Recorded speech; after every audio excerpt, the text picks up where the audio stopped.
Yo everybody, it's me again, Aiden, bringing you another video. Today I again have a special guest with me, which is ChrisD himself. Hey, what's up, everyone?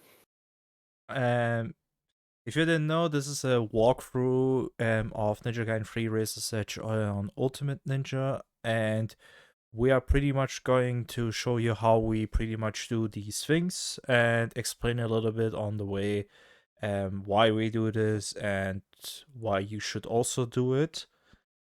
And before we start, Chris, introduce yourself a little bit. Yeah, sure. So, hey, everyone, I'm Chris. You might know me. I'm from Australia and I'm a pretty big Razor's Edge player. So, I've been running the game for about close to a year now, doing like all sorts of stuff, speed runs and trials. But yeah, it's I still make a bit of content nowadays of Dead or Alive as well. So, that's pretty much me in a nutshell.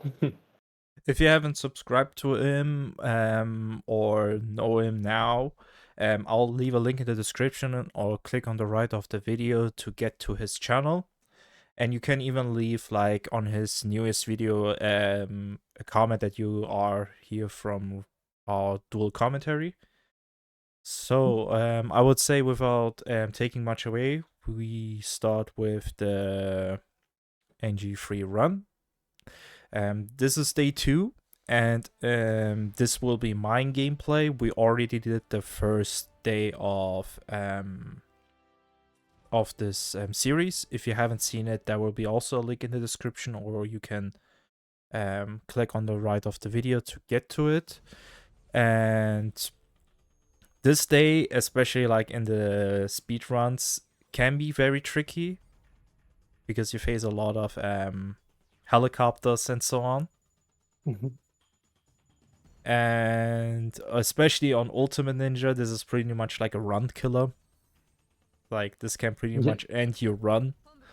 But yeah.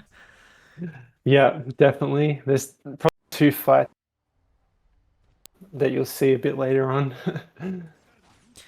Yeah. You start pretty much a day with using the bow only. Like you don't have your weapons after you like done the two fights that are here. First is literally shooting like at these stationary enemies, and then you will face these jet ski enemies like a focus shot, and we are pretty much like slowing down the time and using a free lock system to aim at the driver's head so you instantly kill them. And you want to explain how we do this pretty much? Yeah. So pretty much, we saw those headshots. You aim a little bit left to where the drivers are, pretty much. And this bit here, I know you're using the Luna. You're using, I think, square, square, triangle is your main combo here. Yeah. This is also on level 2, and you can also see that like after I do the OTs, I pretty much do the level 0 UT attack, because this is the most damaging aspect of this weapon. Like the level 0 UT attack does a lot of damage. Mm. And you can see like you can link it and dismember the enemies pretty quickly. It is probably the best weapon choice outside of the scythe if you want to use it, since you know it has probably the best damage out of like many weapons at level 2. I mean, you don't Definitely. use it here, you use more the scythe, right? Yeah. So I'm more of a scythe player in this day, but the Luna is really good against, these beret guys, and I call them the noob mercenaries here. So, yeah, it's a good choice here. The noob. Maybe I Yeah. should call them as well, the noobs, you know. Yeah. But yeah, after you pretty much like killed the enemies and you don't have to kill all the enemies here. After you've done it, you can pretty much like stop stop killing them and go immediately where you shot the rocket launcher guys. you can skip this fight if you want to. If you don't have a lot of score to buy your stuff, I recommend don't skip it, because it is literally like lots of points you are losing there. Yeah. And one thing I want to point out is when you do have your void, to do what you did and stay in the corner is probably the best way to maximize hitting enemies with the void. Yeah. Since you won in this game, you know, you don't have healing items, and the only way you can get like health back is either you use your Nimpo or you use the Steel and Bone technique to get your health pretty much back. But the Nimpo is like the best way, since it gives you more than the Steel and Bone. But it's like, you know, you still can get somewhat of health back if you have like fully upgraded weapon and use all three SOBs in a combo. Yep. But yeah. Yeah, definitely. And this fight, like, it's a bit tricky because you'll have the rocket guys shooting, so, you know, try and alternate between killing these guys and using your arrow if you can. And if you haven't noticed, if you play on new game, you don't have explosive arrows at the start. So you only shoot like regular arrows here. And you will do less damage compared to like to the explosive arrows you get later down the line. Yeah. But as you can see, we are now against the jet ski enemies, where we do these focus shots. If you are wondering how you can do this shot, I did a guide on my channel, which is called like Hidden Techniques and Mechanics, where we explained how we do these. I recommend to learning this, especially against even the helicopters, since, you know, you want to take the helicopters down as fast as you can, because they can be super annoying. Yeah. Yeah, and even against the jetpack guys, the focus shot's really good because there'll be a lot of them day 4 as well. So now, in this encounter, this can be a little bit tricky, because you will have these ghosts enemies which go invisible when they are having a bit of distance towards you, and the best way to kill them is literally like using the Luna here for the ultimate technique. I mean, you even did it in your day 1 round, if I'm not mistaken. Yeah, so Ryu, if you do a UT, he'll automatically hit 2 ghost guys. It's like a tracking, which is really good against them. Yeah, and now we are pretty much at what many people are saying is like one of the most difficult fights or annoying fights, which are the alchemists. Yeah. And in this section, there are multiple ways to like deal with them. The best would be, of course, use your level 1 ultimate technique charge to actually like deal a lot of damage. As you can see, I'm even inflicting a little bit of damage with some combos, but the safest route is just use your ultimate techniques. And if you have Nimpo, also don't be afraid to shoot your Nimpos, because these alchems actually give you a lot of Nimpo gauge back. Yeah. Yeah, and you know, I think I mentioned on day 1, but I think like camera work's really important against these guys. So just always keep the camera, try and track all of them if you can. Otherwise, you could get hit off screen. And as you can see, like here, I used the Cicada Surge, which is like an ability you can unlock that consumes a bit of your key bar, but it gives you a way to teleport out of the way of danger. Someone asked me in the comments in the first video how you could pretty much like utilize this more. It really depends on the enemy type you're facing, but I would recommend use it more in clutch situations, where when you have a lot of enemies, especially like enemies that are very aggressive and you are maybe trapped in a corner, you can use this pretty much to get out of this harsh situation and get your control back in the fight. Yeah, definitely. It's a good like lifesaver tool. But yeah, this next fight it's kind of tough, isn't it? Yeah, this is like probably, in my opinion, the hardest fight. Since Yeah, the ninjas are pretty much the strongest in this encounter, yeah. and And you got yeah, arrow guys too that are the annoying you on the rooftops. yeah, it wouldn't be that bad if you actually had the level 2 weapons here, but since you are pretty much limited to one weapon, you may stick even to a weapon that is only at level 1. The best weapon I found out was literally the Kusarigama outside of the scythe. If you have the scythe, I mean, you can use the 360 spin move, which is probably even a better choice than the Kusarigama. But for the speedrun purpose, I pretty much am using like this. Due to me already have upgraded the Lunar Staff, and the Lunar Staff is actually not that good at level 2 against these enemies, which I noticed. Even though, you know, the Lunar Staff is super powerful against like the soldiers and so on, but against the ninjas, it's not that strong as I thought it would be.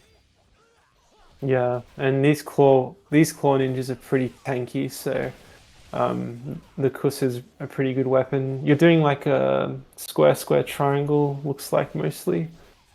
Sometimes what I'm also doing is like X holding triangle, where you like launch them in the air, and when they're in the air, I let go of triangle, which is like the level 0 UT attack, and that has the opportunity to like double hit. So you also can like even increase your chance of dismembering. Yeah, But it was probably the best option, like especially if you fight against like the sword ninjas. You will see that they get decapitated by that move almost every time. Against the claw ninjas, it may take like 2 of these to decapitate them, but it's actually a super strong move, and I was surprised that it even does super well on level 1 as well. yeah, yeah. So now we are pretty much at the helicopter, and if you saw what I did there, I used again the focus shot to shoot at its 2 rocket sides and then at its middle. This is like the fastest way you can kill the helicopter when you face it for the first time. On this section, if you have the Nimpo available, you can shoot the Nimpo at the helicopter to instantly take it down, and then you can then slide through that hole to skip like the rest of the fight. The only downside is if you do that, you won't get the bonus after the fight then. Yeah, it's a pretty tough fight though, so if you do want to skip and use that tactic, I think it's a good one to use. Yeah. And now we are pretty much going to the test of Valors.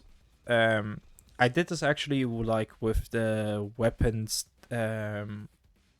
on New Game, so I didn't use like a New Game Plus footage. I was kind of lucky to get it like on my 3rd try.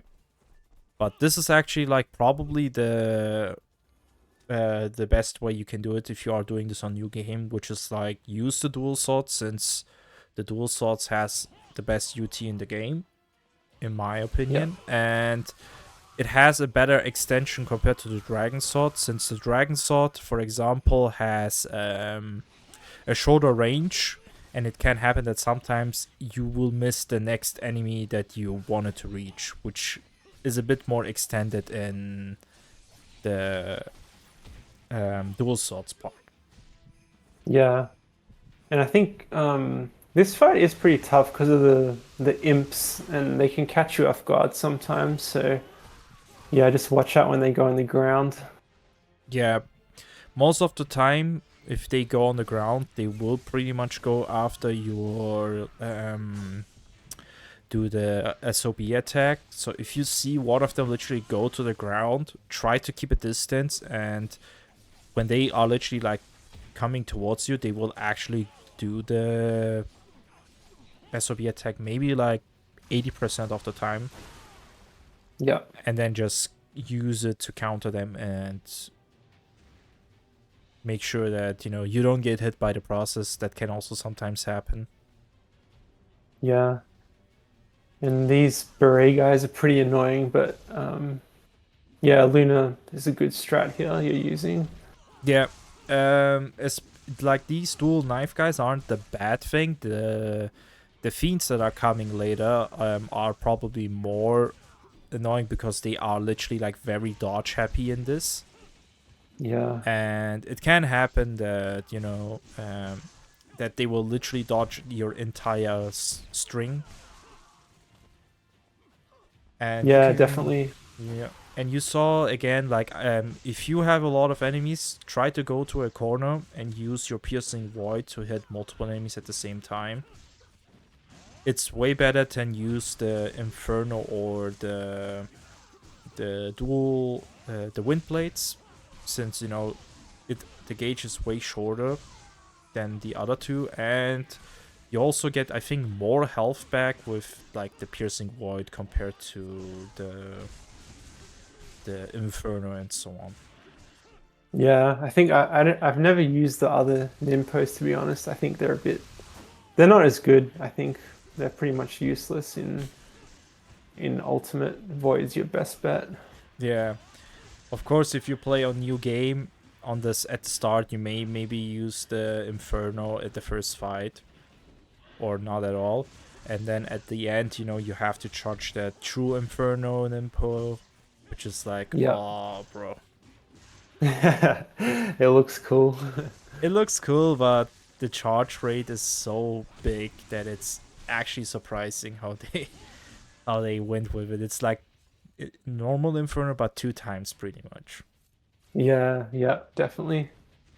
And yeah, now we got some doggies. These are actually they're kind of dangerous dogs, but I mean mainly Yuting and yeah, my favorite move here.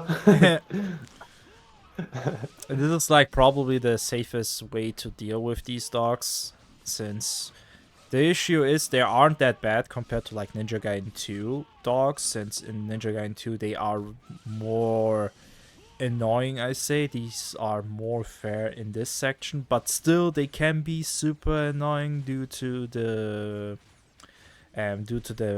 enemy size you get here, like in Ninja Gaiden Sigma 2, or even, I mean, no, even in like in Vanilla 2, like you would face like a lot of dogs at the same time.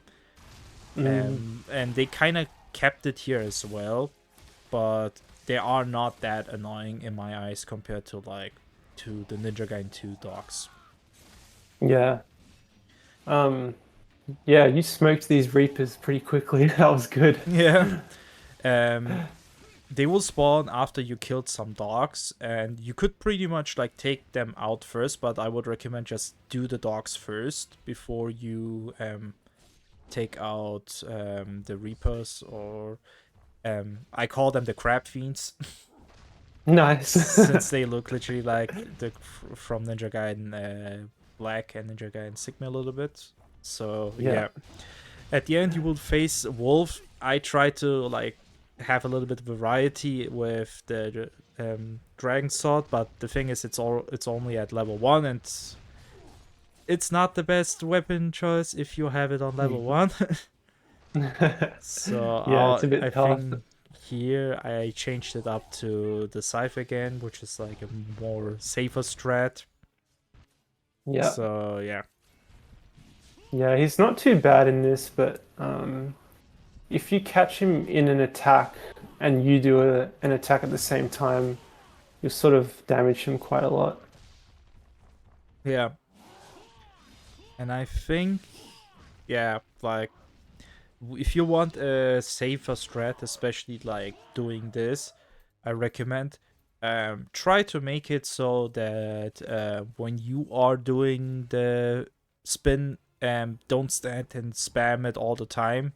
Maybe do it 1 or 2 and then dodge out of the way, because he can still like hit you even when you are in your iframe sometimes, or when Hmm. you are getting out of it. So especially when it comes to that, Just do it once or twice and then dodge and see what he's doing, and then repeat the process to pretty much take him down. Yeah, good strat. Yeah. And after you've done it, you go to the strain section, and first you will have like these flying enemies which have like no rocket launchers. And after you're taking them down, they will be like these tech ninjas spawning, and then there will be two rocket launcher guys on the sides. If you can do it, like try to take them out first before you take out the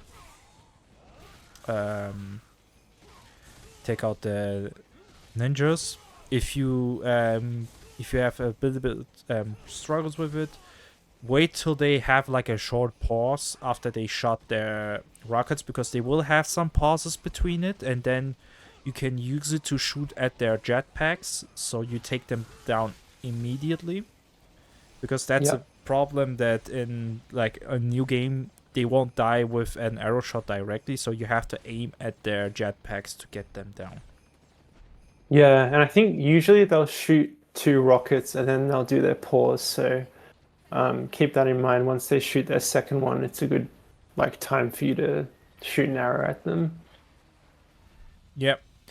After the fight, at the end when you are getting rid of the helicopter, you will go to this fight. This is more, you could say it's 2 fights pretty much built into one.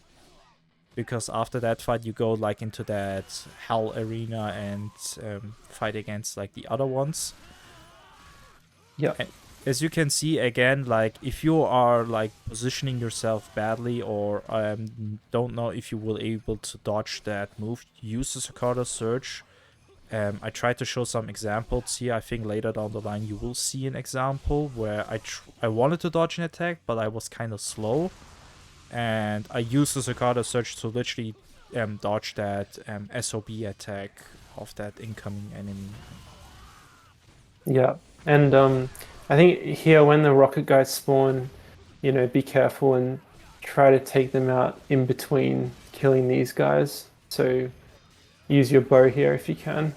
Yep. And in that scenario, as you saw, that was like what I said a second ago.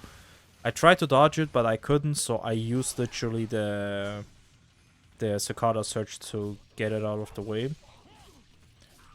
Nice. And now you go literally like into the second fight, which is this hell arena thing. And this is pretty much a tutorial to like get the timing down of the Steel and Bones, because in these arena they are very Steel and Bone friendly. Like they will do it a lot. Yeah. Steel and bone galore. Yeah. But I feel like the game kind of doesn't tell you a lot. Like it shows you the indicator, like if you have the tutorial buttons and so on. It will tell you like about the Steel and Bone, but since you are in the combat, you can't really like focus on performing them. But if you get into these hell arenas, try to use the Steel and Bone as much as you can, because first of all you get more score, you increase your score, and at the same time you refill your health, because it also saps at your health during like these sections. And the only way to get your health back is either you do Steel and Bones, or you kill the enemies, or you use your Nimpo attack. Yeah, and yeah, I mean here you could also use the Kusa as well, because that is pretty good at chaining Steel and Bone. But I think the jewels are really good here as well, because with all these Steel and Bones and your UT, you can just wipe everyone out really quickly. Yeah. I mean, the dual swords are like my favorite choice, because I feel like they still haven't been explored as much, because many are just going either like with the dragon sword or with the talents, Duna, scythe, but nobody really doesn't want to pick the dual swords in some encounters, and they can be actually super good. And in some fights they are even sometimes faster than the scythe, which is like super relevant for me, especially when I speedrun this game. Yeah. This fight's kind of tough. But you saw like once you kill one armored guy, the helicopter will spawn here. So Yeah. be careful of that. Normally, I would take down the helicopter first and use my Nimpo at the second helicopter, because after you kill this one, the second one will spawn. If you are fast enough, you can shoot at one of its rockets as fast as you can, to like stop it a little bit before you take down like the second one. And if you have taken down both of them, you can focus on the regular mobs, which are, more self-explanatory. Yeah. Aiden from the future here. I apologize for the inconvenience, but at the end, the audio got corrupted. So the last part, pretty much, I have to do on my own, and I will still do the commentary. And we were able to fix the problems, what the issue was, but hopefully we don't have to deal with this again. But yeah, we will continue this. Pretty much at the end of the encounter, you will face the helicopter, which is like the main boss of this level, and you can take this enemy down more quickly if you use the bow strat. If you don't know what the bow strat is, or the rapid fire, I explained it in my guide as well. It will be the same one where you learn the focus shot and the other things, etc. But yeah, after you've done a lot of damage, you have like this fly down, and you have to damage one of its turrets. Afterwards, you drop down again, and then you pretty much go into the second phase, where it's another wave of dealing damage. And after you've done a good amount of damage, you will go pretty much like to the third last phase of this. But this is a little bit longer compared to like the first one you did, because you will have a bit more cutscene, and there will be like a wall climbing section a bit. So after this QTE and you damage this turret, there will be like a short moment where like it tries to tilt and you go into like this wall climbing section. If you stay, you see like the first like little shots there, you can just like try to dodge out of the way, and it will start shooting as long as you stay out of the way. After like these two shooting sections, it will literally go into this. It will go up again. Normally, it will be wiser to take down these rocket launcher guys before dealing with the turret, but this is like the speedrun strat we were using. So if you are having troubles with these sections, kill the rocket launcher guys first before dealing with them. Afterwards, like that Nimpo void shot is something very tricky, but also very useful, because it deals a lot of damage. But before you pretty much like start doing anything with the helicopter, make sure to take down the minions first. Do the focus shot, aim at the jetpacks to take them out instantly, because like I said earlier on, in new game you don't have like a explosive arrow shot, so you shoot like regular arrows. As you can see, like it takes down the jetpack guy not immediately, and you have to put more shots into them. After that, when you have taken down the jetpack guys, you can concentrate on the helicopter, because there will be, I think, 8 of these minions, and then once you like dealt enough damage, you have to do this small cutscene, which is just like holding you both LB and RB, or L1 and R1 buttons, till it breaks in part, and then you press X or the jump button to like get through this. And this will be the second day of this this walkthrough. At the end, I showed you all again what I upgraded. You don't have to do the exact same thing what we did, but it would be still recommended to try some other things what we did here. And yeah, that was pretty much it for the day 2. I hope you guys enjoyed this video. Leave a like and comment. I again apologize for what happened at the end, and we will see you in the next video. Peace out, guys.